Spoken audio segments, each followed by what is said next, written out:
This is Vishakha Jagar coming up with the next session of simplifying the editorial, जहाँ पे हम आपके लिए एडिटोरियल सिंप्लीफाई करते हैं so that you don't have to read the entire newspaper, but we pick and choose the editorial which are very important from examination perspective. We simplify it for you for your own convenience. Now let's move ahead. Now this article is very important because it came on the governance. That's why I've included this slide to understand what governance is all about. Governance means management of the people for their own development. तो यहाँ पे basically हम लोगों को ही manage करें जिससे कि बाकी सब लोगों में डेवलपमेंट ला सकें. This definition of governance is being changing for century and decade. तब से बदल रहा है ये.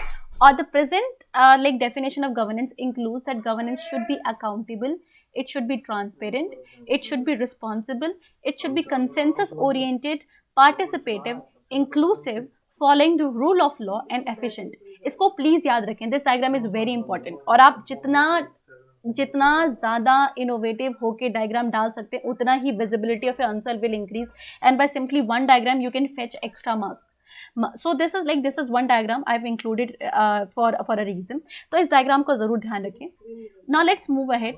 Let's talk about this article. This article was about building trust in governance, and article was very important because बहुत अच्छी case study दे रखी थी इसमें, and case studies are very important. आप इसे GS पेपर 2 में भी डाल सकते हो और अपने GS पेपर 4 में भी डाल सकते हो. Example of good governance, because governance दोनों में आता है.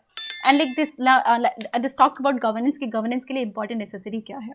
आर्टिकल टॉक्ड अबाउट कि what is the role of trust in governance which is very important in order to build a governance which is efficient. And it also talked about कि how different model can improve the quality of governance by taking the example of Andhra Pradesh. तो यहाँ पे आंध्र प्रदेश की case study ले रखी है. Now let's move ahead.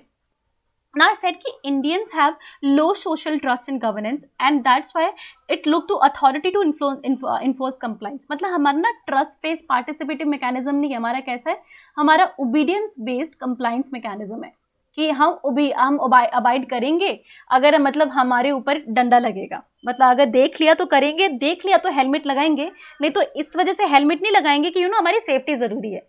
या फिर we will not participate in governance just because it will improve the governance, but only if it is being mandated तो ही participate करेंगे. And one of the prime reason is low social trust.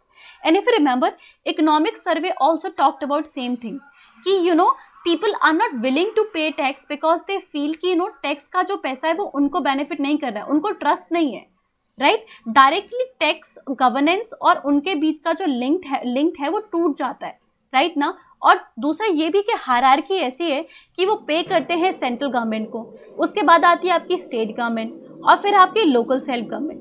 तो local self government उनके immediate contact में होती है, but this is not the government जो कि tax collect करती है. टैक्स तो सेंट्रल गवर्नमेंट कलेक्ट करती है.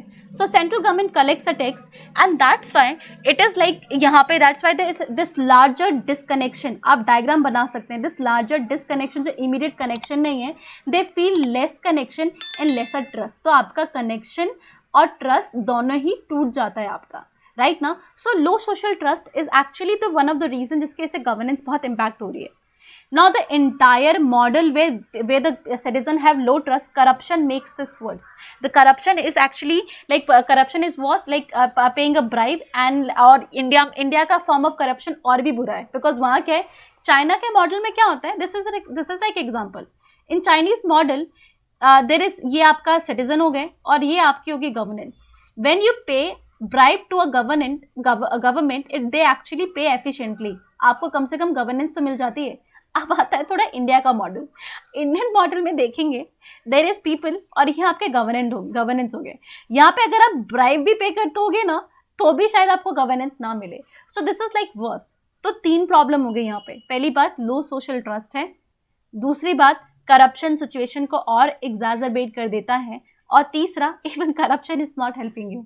सो there is irony and actually problem in the entire scenario which need to be dealt with. जैसे ओवरऑल प्रॉब्लम क्या होती है विच एक्चुअली लीड्स इनटू, इन तीनों के सम से क्या होता है. सो आपका ट्रस्ट कम है, इसके बाद आपका करप्शन होता है, करप्शन भी इनएफिशिएंट करप्शन की वजह से आपका रिजल्ट होता है ये apathy, disengagement and nothing will happen mindset. लोग पार्टिसिपेट ही नहीं करते कि करके क्या कर लोगे, गवर्नेंस में कुछ नहीं बदलने वाला, सिस्टम ऊपर से लेके नीचे तक खराब है। और ये स्टेटमेंट आपने कई बार सुनी होगी। क्यों सुनी होगी? बिकॉज ट्रस्ट ही कम है गवर्नमेंट्स में। So now let's move ahead. Next is let's talk about Andhra Pradesh model, कि आंध्र प्रदेश ने अपना गवर्नेंस कैसे इंप्रूव किया।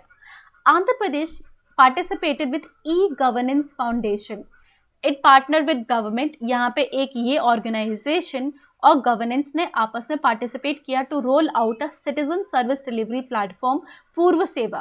प्लीज इसको याद कर लें, अभी बहुत इंपॉर्टेंट है, केस स्टडी बहुत इफेक्टिव है। इसको 110 टाउन्स और सिटीज में लेकर आए।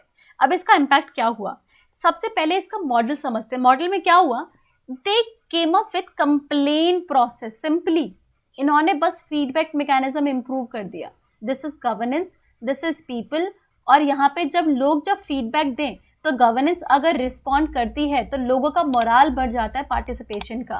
तो लोगों ने क्या किया, कंप्लेन प्रोसेस को रिफॉर्म किया, multiple channel to launch complain किए, प्रॉम्प्ट एक्नॉलेजमेंट हुई। तो जैसे ही आपका कंप्लेन आपकी वो हो जाती है ना, कंप्लेन आपने रजिस्टर की, पहले तो आप क्या करते हो, एफआईआर रजिस्टर करते हो और काफ़ी टाइम तक आपको क्या मिलता है, न्यूज़ ही नहीं मिलती, कोई खबर नहीं है कि एफआईआर का क्या रिजल्ट है। तो मन ही नहीं करता एफआईआर करने का, सिर्फ इसीलिए करते हो कि बाय द वे आपके पास स्लिप होगी, कल कुछ इंपॉर्टेंट खो गया था, बोल सकते हैं कि मेरे पास तो था ही नहीं, चोरी हो चुका है।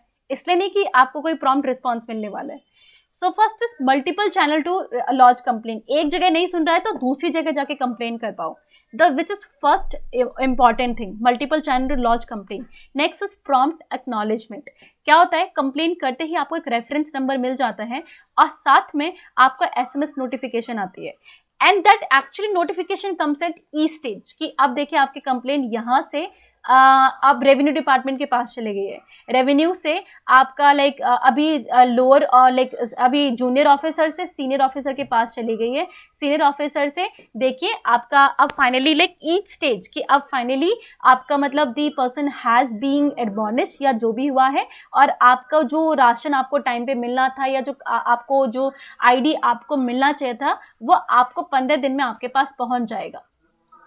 Each stage you are being notified, so you know process में क्या चल रहा है, which is the biggest thing। इससे क्या हो गया है, citizen, और दूसरा second thing what they have done is citizen do not provide star rating, now they get a call from the local government। तो local governments उनको call मिलती है asking for the satisfaction। okay, so it's like this, multiple channel of complaint। तो याद कर लीजिए, multiple channel of complaint, prompt acknowledgement and notification at each stage, ये इसका मॉडल है। मल्टीपल चैनल ऑफ कंप्लेन है, प्रॉम्प्ट एक्नॉलेजमेंट है, and then notification in e stage. सिर्फ ये आपका काम करें, आपने कंप्लेन की, मल्टीपल चैनल है आपका, तभी एक्नॉलेजमेंट हो गया और ई स्टेज पे आपको नोटिफिकेशन मिल रही है। सिर्फ इससे आपको सेंस ऑफ वर्किंग गवर्नमेंट पता चल जाती है, आपको पता चल रहा है कि गवर्नमेंट काम कर रही है। इनफैक्ट डिले भी हो रहा है तो आपको पता है कि अरे नहीं, एक स्टेप से दूसरे स्टेप में गया है, that means someone is working on this now. And at the end of this, when your work is done, you get a call from the local government asking them to rate about their satisfaction। तो जो rating system है, even that is actually helping you। तो मतलब star rating ऐसे नहीं दे रहे, government सीधा आपको कॉल करी कि आप बताइए आपको सर्विस कैसे मिली। तो ऐसा है जैसे जैसे आपकी प्राइवेट सेक्टर काम नहीं करता था, this kind of mechanism has been come into government sector only. तो अगर प्राइवेट सेक्टर जितना इंथुजियाज्म शो करता है, अगर उतना ही इंथुजियाज्म अगर गवर्नेंस सेक्टर में आ जाए तो गवर्नेंस तो आपकी माशाल्लाह क्या ही हो जाएगी। Now let's move on impact. इसका इम्पैक्ट क्या है, on citizen side number of complaints have increased, number of complaints बढ़ चुके हैं, which shows what the trust in government have increase, कि वो रिजॉल्व कर सकता है उन चीज़ को। और गवर्नेंस में क्या है, स्पीड ऑफ रेजोल्यूशन बढ़ चुका है, परसेंटेज ऑफ कंप्लेंट रिजॉल्व हो चुकी हैं दोनों। And then social capital is what, because of effective feedback mechanism आपका ट्रस्ट बढ़ चुका है। Social capital is a very important term जो आप अपने एग्जाम में यूज करते हो, स्पेशली जीएस पेपर 4 में, राइट ना। So when the governance increases, the trust in governance increases, social capital build होता है आपका, ट्रस्ट इन गवर्नेंस बढ़ जाता है, स्पीड ऑफ रेजोल्यूशन बढ़ चुका है, परसेंटेज ऑफ कंप्लेंट, ट्रस्ट बढ़ चुका है, नंबर ऑफ कंप्लेंट बढ़ चुकी है। Overall this mechanism is a win-win scenario. Now article ends with suggestion कि आपको क्या करना चाहिए, कि this what is the lesson that you get from this entire model and the entire article is that increase the visibility of status and interaction like alert at key stages। आप सिर्फ visibility भी बढ़ा दोगे ना तो भी बहुत काम आ जाता है, बिकॉज ये दोनों को incentivize करता है, citizen to lodge complaint because they are aware of the process, उनको participated feel होता है, and even the like government employee because उसको पता है हर स्टेज पे अब उसके पास फाइल है और ये सबको पता है कि फाइल उस पर है. अगर वो given minimum number of days में अगर फाइल को आगे नहीं पहुंचा रहा, citizen is aware of this और वो कंप्लेन कर देगा. इवन प्रीवियस ऑफिसर को पता है, आगे जाने वाले ऑफिसर को भी पता है. So many people are aware और इससे क्या हो गया, आपकी ट्रांसपेरेंसी भी आ गई है, राइट ना. ट्रांसपेरेंसी भी सेट हो गई, अकाउंटेबिलिटी. यही नहीं था गवर्नेंस का मैकेनिज्म, राइट ना. अकाउंटेबिलिटी, ट्रांसपेरेंसी, रिस्पॉन्सिवनेस, इंक्लूसिविटी, इन्हीं के ऊपर हम बात कर रहे थे ना. Efficiency, these for the principle of governance. तो यहाँ पे ये सारा का सारा क्या हो गया, सेट हो गया. तो पहले तो इस आर्टिकल टॉक्ड अबाउट कि विजिबिलिटी ऑफ स्टेटस बढ़ाओ. सेकेंड, जो इंटायर फीडबैक कॉन्फिडेंस मैकेनिज्म है उसको रेटिंग प्रोवाइड करो. रेटिंग कैन हेल्प, रेटिंग के मेथड को इम्प्रूव करो. विजिबिलिटी बढ़ाई, रेटिंग मेथड बढ़ाया और लोग सिटीजन को कंसिस्टेंट इन्फॉर्मेशन, प्रेडिक्टेबिलिटी मिल जाती है इस वाले विजिबिलिटी ऑफ स्टेटस से. Then it is very important कि delivery of services need to meet the expectations of the citizen so that trust build हो सके. तो एक्सपेक्टेशंस के हिसाब से काम करो and then hold the service provider accountable. तो ये देखिए, ये पूरे सजेशन है. विजिबिलिटी बढ़ाओ, फीडबैक मैकेनिज्म को इम्प्रूव करो, consistent information provide karo, live the expectations of citizen and provide the service provider accountable. By this you can bring a major reform in the governance service. With this we are done with today's editorial from like governance perspective. Thank you for staying with me, and if you feel our article like our column is very effective, then stay connected to us. Stay at home, stay healthy and stay safe and stay connected to A-Cube IAS.